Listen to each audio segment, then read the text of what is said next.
Good day. This is Aging Maven Aficionado, Amy Kay Gaskin, and I'm joined today with Jodi Kay Benusa, and we're going to talk about what a geriatric consultant is. So welcome, Jodi. Why don't you tell us a little bit about yourself? Sure. Well, first of all, thank you so much for having me. It's really my pleasure. I love guesting on podcasts, especially when I can reach new audiences. So first thing that just popped into my head is we are kindred spirits because of our middle name. Yes. I love that. Yeah. So my name is Jodi Kay Benusa. I was born and raised on a dairy farm in northern Illinois. And why I bring that up is because I really understand that work ethic. I'm a hard worker. So that really makes a difference in what I do. So bringing all that work ethic into my life, I became a social worker. Actually, I've been a social worker my whole life. I just didn't know it. When I was a little girl playing and we were playing together, and if I had a toy that I thought you liked, I would just give it to you so you could enjoy it too. Yes. And in elementary school, I remember that, I was a kid that sat across from you at the cafeteria table. And if your mom forgot to pack you a chocolate chip cookie, oh, here's mine. You can have mine. And then in high school, I donated my study hall time to tutor those who needed just a little extra help. So that being said, I'm a social worker. I have that heart. I always have been, and I love serving people. So we are kindred spirits because you kind of described my childhood.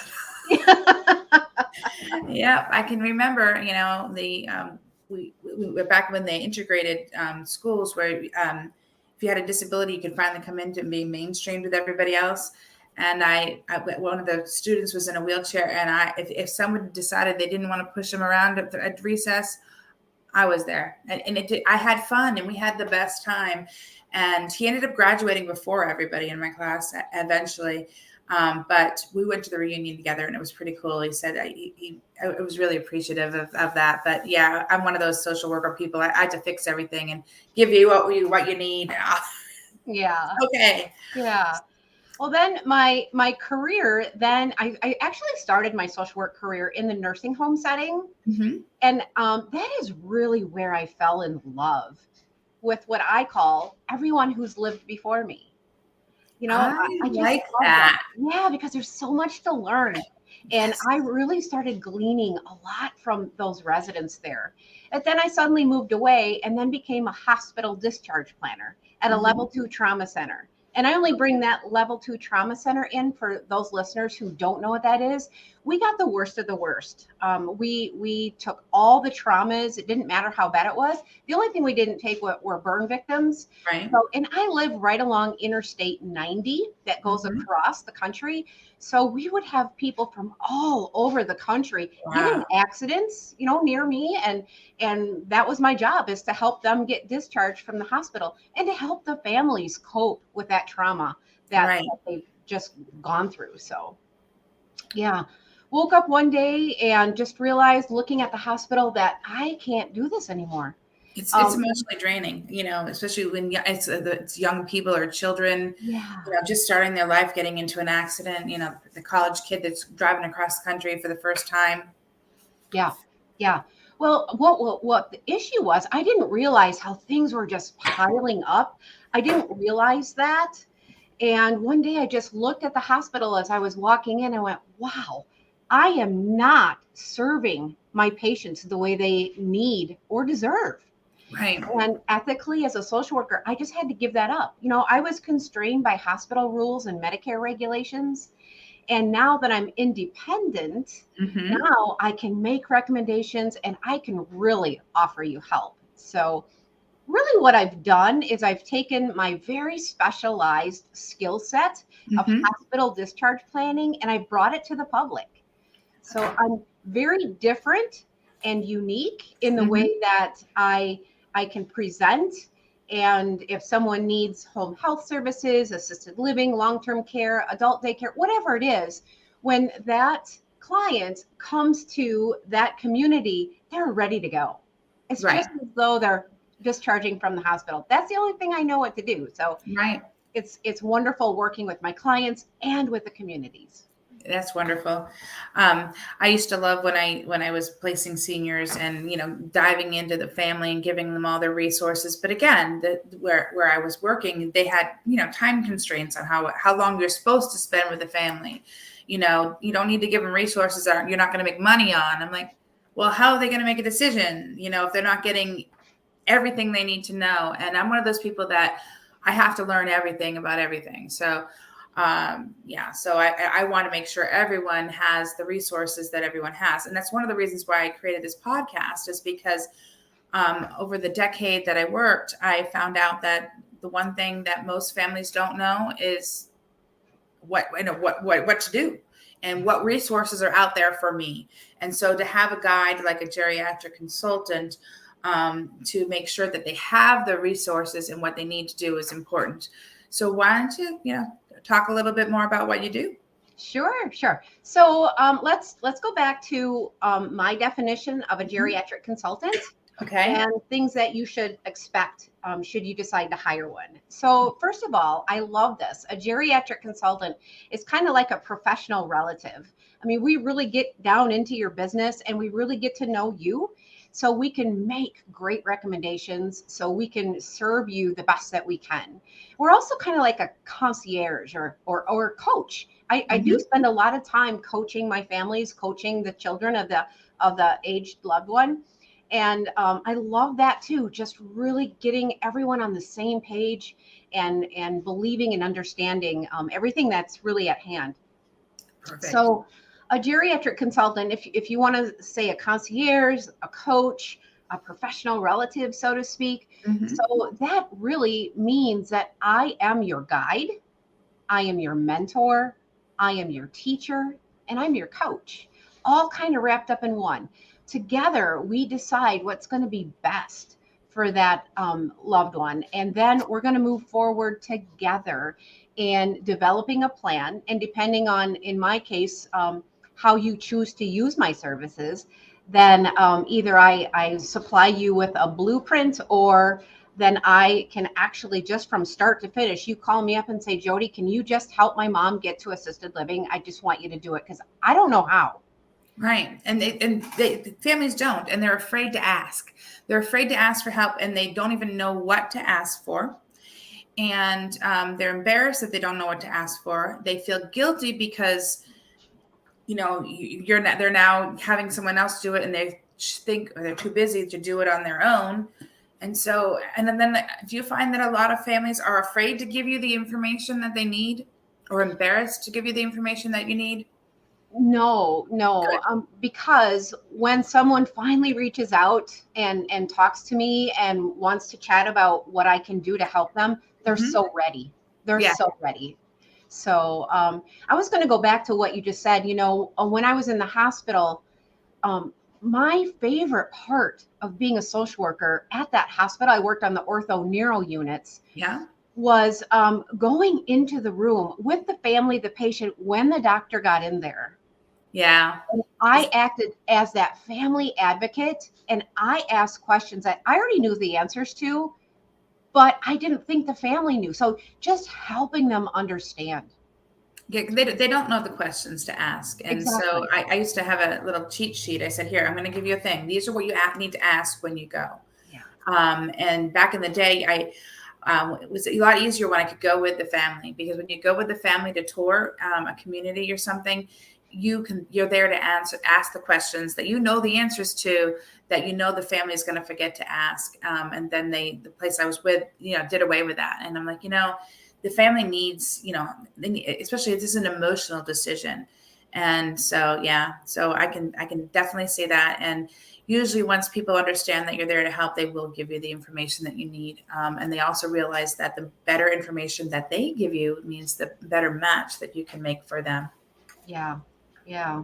And I think that, probably the best definition of a geriatric consultant that I can give you is I help you handle the overwhelming decisions of caring for a loved one with a simple plan. Right. That's the peas and carrots of it all. That's what I do, is I help you maneuver the healthcare system. I do all the hard, tough things that I don't know how anyone outside of the healthcare field could even figure out how to do all of this. Exactly. And then you expect them to figure it all out. They, they need a senior downsizer, a senior mover. What else? What other resources do they need in order to make the decision? There's 1,000 puzzle pieces that have to come together, and without a guide, it's not easy. And there are people that spend over a year sometimes before reaching out for help. And then they reach out for help and it can get done in no time. And they're like, well, why didn't I do this sooner? Yeah. Yeah. So yeah, it's, you know what? I found my niche. I absolutely love what I do. I love helping those people come to the conclusions that are best going to suit their loved one, and just seeing relief. Yeah. So, and you know what else is really kind of cool? During, because I said that I was a guide, a coach, a concierge, all of that. I'll get calls from the children of an elderly person, and, mom is just fighting this so hard, and dad does not want to go. He's bent on staying in this house, and I don't think you're going to be able to get through to him. But you know what? Once we get on a Zoom call, I can work out from anywhere in the country, because the process is the same. It doesn't matter. But once we get on that Zoom call and I start talking to that person, that elderly person, and listen to them, it doesn't take long. And they say, you know what, you're right. It's time to make a change. Yeah. And that's why, families are often nervous to get their loved one involved. And I said, well, let me talk to them. I said, because you're the adult child, there are sometimes, like, for instance, my goddaughter, she is not 7 anymore, but when she's 10 years younger than me. And when I was 17, I became her godmother. She is now 40 and I still think she's 7. So if she was going to tell me information, it's coming from a 7-year-old. And so it's hard for family. I said, you're the adult child. Let someone from outside. And I usually give them points and tips and parenting the parent and stuff like that. So I can absolutely see where you're coming from. It's so important to get the family on board and everyone in the care circle that is going to be involved together. Yeah. Yeah. Which so many people don't do. That's why I wanted to have you on, because it's so important. Yeah. And you know what? And there's also something, I'm just going to use the word magical because I can't think of another word right now, but when a social worker shows up, yes, and how all the defenses are brought down, the heat and the passion about everything is brought down.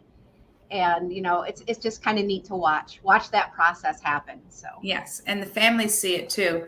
And they're like, oh, you're like the whisperer, the senior whisperer, how'd you do that? I love that. I love that. Yeah. Back to my hospital days, the nurses would come into my office and say, oh, Jodi, the guy in room 28, he's not going to go to the nursing home. Good luck with that one. Yeah. Like, whoa. And I would say, okay. And I would read over his chart a little bit and get to know him and understand him a little bit more and walk into that room and talk to him. And within 3 minutes, we're going to a rehab center. Yeah. And it was his choice. Mission accepted, challenge accepted, mission accomplished. So many times when people are refusing or not wanting to go somewhere, it's not because they're mean and ornery and that kind of thing. It's because they're afraid. They're scared. And they don't understand. They really don't understand. And once you can shed light on how good things can be. Yes. And it's not like it was back in the 1970s. And that's what they, especially with people now, they're like, I'm not going to go to a nursing home. I'm not going to do this. I'm not going to do that. Well, have you visited one since the 1970s? No, I haven't been there since my mom died in one, and I'm not going there because then I have one foot in the grave. And then I said, you do understand that some of these places are like cruise ships that never leave port, right? And then they're like, what? And then I'm like, you need to go. You need to check it out. So, it's all about education and how you present it. And I tell the families that. I said, you want to make it so it's your mom's choice. Yeah. And give her the tools that she needs to come to that decision on her own. So it's not like you're forcing her. Yeah. One other thing that is interesting, and if you want to talk about this at another time, we can do that. But I have a sheet of paper that I've made up as a resume for somebody applying to be a caregiver. That's brilliant. And it is crazy. So people that are thrown into caregiving because mom fractured her hip or Yep. dad fell off the ladder, and they're thrown into caregiving without any kind of training, you look at that resume and you go, oh my goodness. Right. People have no idea, once they're starting their journey, they really don't know. And it's so easy to get overcome with overwhelm, stress, compassion Guilt. fatigue, caregiver burnout. And that doesn't do anyone any good. Nope. And, when you allow someone to come back to being the daughter instead of the parent, so my mother's sick. I'm now parenting her. I'm now taking care of her, and our whole relationship and dynamic changes. And my siblings don't necessarily get it, and then, they come to visit. They're the fun child, and I'm having to establish rules, and you got to do this. It's time to bathe. What do you mean you don't want to bathe? And it's a totally different role reversal. I often suggest to someone that is a family caregiver, and if they do have siblings, I'm not lucky. I'm an only child. But if you do have siblings, to make sure you spread it around and, hey, I'd like to take a vacation, but I can't because I'm taking care of mom.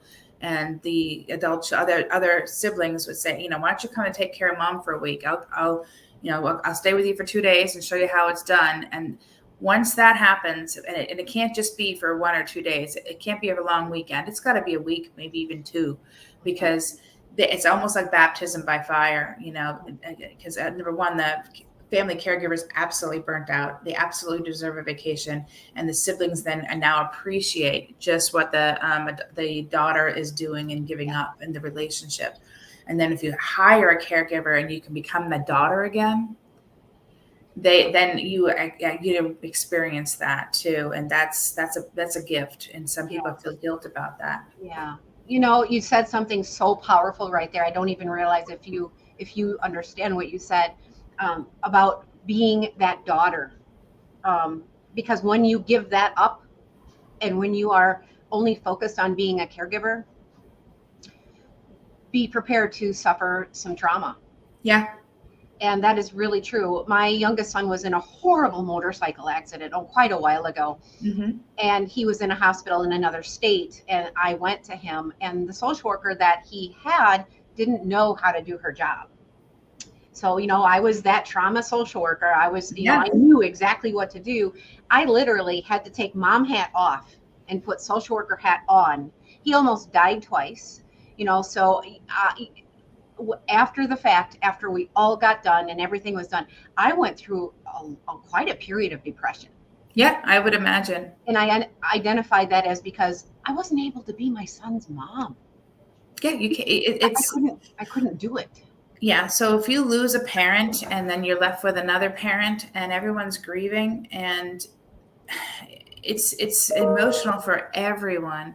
And if you don't have the ability to be a son anymore, because now you have to, or a daughter, and you have to take care of the remaining parent, it's almost like you lost both of them, and then it becomes weighing. And that's why families need to come together when crisis happens, or especially to take care of the remaining parent and not to take away from your siblings or anyone else, because you need the whole care circle, you can't, less is not best.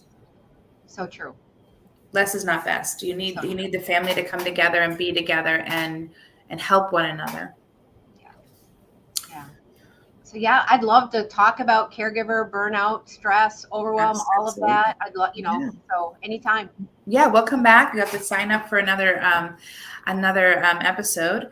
Any last words that you want to talk about today about geriatric consulting? Sure. So one thing that I always like to kind of end on whenever I'm in a podcast like this is reaching out to caregivers and really helping you understand. Don't wait too long to ask for help. I find in my business that is probably the number one mistake that caregivers make is waiting too long, trying to hold on too long. The longer you hold on, the longer you try and it's not working, the more options you're taking away. Yes.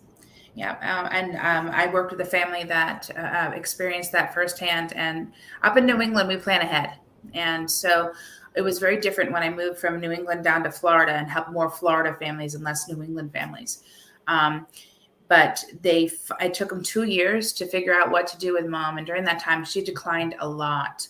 And, but they wanted her to remain at home as long as possible. I said, you know what? And when she does go to a community, she's not going to be able to enjoy it. Yeah. And so they finally say it's time. So the oldest son, who was out of town, came for mom, and he took her out to dinner the night before. And on the way home from dinner on an icy night, he did not hold her arm as she was walking up the stairs to go back into her house. She fell. It was never appropriate to go back into assisted living at all. And she actually passed away before we couldn't even place her in a nursing home or anything, because she passed away in the hospital, all because he didn't hold on to her arm. Yeah. And so he was feeling guilty about having to place her somewhere else, but now he's feeling real guilty because why didn't I know that I should hold my mother's arm on an icy step? And so you talk about the guilt that you have. It's even more guilt when you wait too long, because you're taking away options and you're taking away the relationship you could have. And there's so many things you can do, even if mom's in a senior living community. And, mom's not giving up anything. She could still have her own furniture in her room. There's a lot of things that happen, and waiting is not good. Yeah. Yeah. So I encourage anyone to reach out to me. You can find me. I have a website. The name of my business is Midwest Geriatric Consulting Services. Mm-hmm. Don't let the name fool you. I just named it Midwest because that's where my heart is. I told you I was born and raised in Northern Illinois, so I love the Midwest. That's all. The process is the same. One of my client not too long ago was from Austin, Texas, and I live in Wisconsin now. So again, process is the same no matter where you live.